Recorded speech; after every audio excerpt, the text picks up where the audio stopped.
Hello everyone, আশা করি সবাই ভালো আছেন। চলে আসলাম নতুন আইটি ভিডিও নিয়ে। গত ভিডিওতে কিন্তু আপনাদের দেখিয়েছিলাম ব্ল্যাক ওয়াটারফলস, যদি কিন্তু বেশি আপনারা ভিউ করেননি।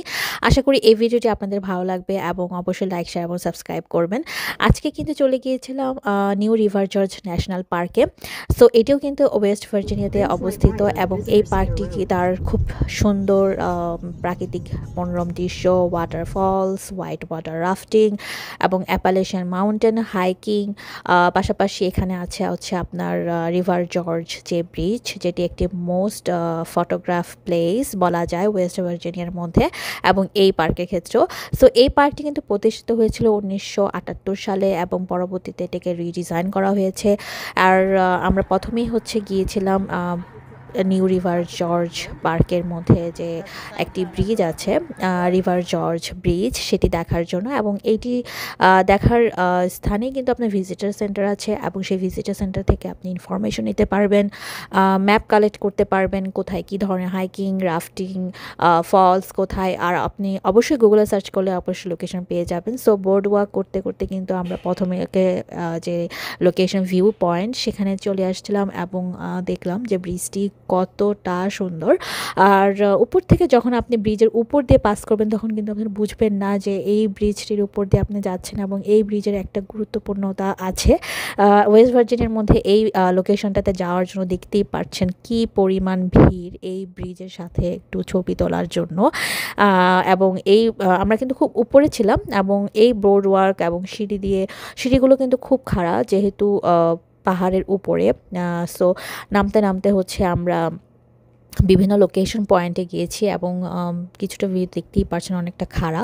সো এটি হচ্ছে সেই রিভার জর্জ যে ব্রিজটি। এটি কিন্তু তার বিল্ডিং মানে কনস্ট্রাকশনের জন্য, ইঞ্জিনিয়ারিং কনস্ট্রাকশনের একটা খুব মাইলফলক এক্সাম্পল বলা যায়। এটা কিন্তু একটা স্টিল স্পানের ওপর তৈরি করা। সো এটা কিন্তু খুব তার ওই আমলে 1990s দিকে আপনার কনস্ট্রাকশন বা ইঞ্জিনিয়ারিং এই ধরনের ক্ষেত্রে একটা খুব মাইল ফলক। এবং সেটা কিন্তু আপনার এই দ্রুতটা কিন্তু কমিয়ে দিয়েছে। এবং এইটার মধ্যে আরেকটা অ্যাক্টিভিটি আছে, আপনি ব্রিজের মধ্য দিয়ে আপনি পাস করতে পারবেন হেঁটে হেঁটে, ব্রিজ ওয়াক যেটাকে বলা হয়ে থাকে। সো এটার জন্য আপনাকে চার্জ করা হবে এবং গাইড নিয়ে এই ট্যুরটা দেওয়া হয়।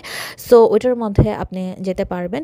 আর এই ভিউর সাথে তো আপনি ছবি তুলতে পারবেনই। আর এটা কিন্তু একটা মানে অনেক আগের একটা রিভারের ওপরে এই ব্রিজটা দাঁড় করানো, একটা সিঙ্গেল স্প্যানের ওপর। সো খুব সুন্দর। আর এই পার্কটা প্রিজার্ভ করা হয়েছে এবং এখানে যে সবচাইতে বড় নিউ রিভার জর্জ ন্যাশনাল পার্কের মধ্যে সবচাইতে বড় যে ওয়াটারফলসটা আছে সেটা স্যান্ডস্টোন ওয়াটারফলস।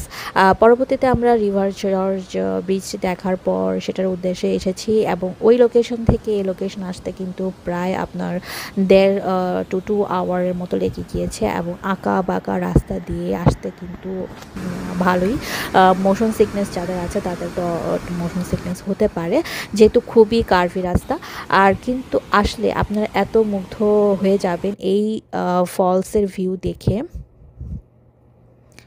আর শুনতে পাচ্ছেন নিশ্চয়ই আপনারা ফলসের যে সাউন্ড, সেটা এতটা মেডিটেশনের মতো কাজ করছে।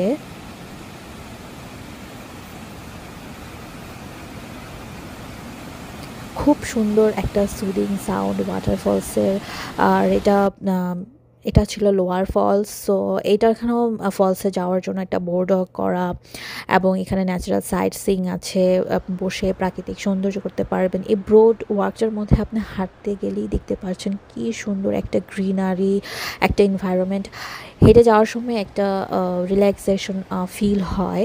সো এ কারণে কিন্তু এই সময়টায় প্রচুর ভিড়। আপনারা কিন্তু দেখলেন যে রিভার জর্জ যে ব্রিজ, ওইখানে কি পরিমাণ উপচে পড়া ভিড় ছিল। আর এখানে কিন্তু ভিড় তুলনামূলক কিছুটা কম, যেহেতু এটা ফলস এরিয়া। এবং এখানে কিন্তু আপনার ক্যাম্প সাইট আছে। আর এখানে দেখতে পাচ্ছেন মানুষগুলো কিন্তু ফিশিং করতেছে। সো অনেকেই এখানে আসে, ক্যাম্প করে, ফিশিং করে, আর বিভিন্ন ধরনের অ্যাক্টিভিটি করে। মূলত এই সাইটটাতে আমরা প্রচুর পরিমাণে ক্যাম্পিং দেখলাম।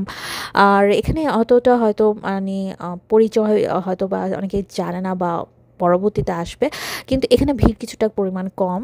আর এই ব্রিজগুলো দিয়ে হচ্ছে এই যে রিভারটা বয়ে যাচ্ছে, এটা কিন্তু নিউ রিভার জর্জ, যেটার উপরে বা যেটাকে কেন্দ্র করে এই পার্কটা তৈরি করা। সো এখানে আরেকটা স্থান ছিল বড়ুয়া করতে করতে যে আপনি ওখানে নদীর পাশে যেতে পারবেন, এবং এই লোকেশনটা থেকে সবচেয়ে বড় যে ফলসটা সেটা দেখা যায়। আর পানির যে স্রোত দেখতেই পাচ্ছেন কি সুন্দর। আর এই ফলসটার কথা কি বলবো, এই ফলসটা জাস্ট অসাধারণ, এতটা সিনিক। হয়তো আমরা অনেকেই জানি নায়াগ্রা ফলসের কথা, যেরকম পানি উপচে পড়ে, পানি যখন একদম আস্তে পড়ে, ঠিক এখানটাতে ঠিক সেরকমটা ফিল হচ্ছিল, এবং এত সুন্দর সিনিক ভিউ। এখানে বসার জায়গা আছে, সো আসলে এনজয় করা যায়। সো ভিডিওটা আসলে ভালো লেগেছে আপনাদের আমি আশা করি। সো ভিডিও ভালো লাগলে অবশ্যই লাইক শেয়ার এবং সাবস্ক্রাইব করবেন। Thanks for watching.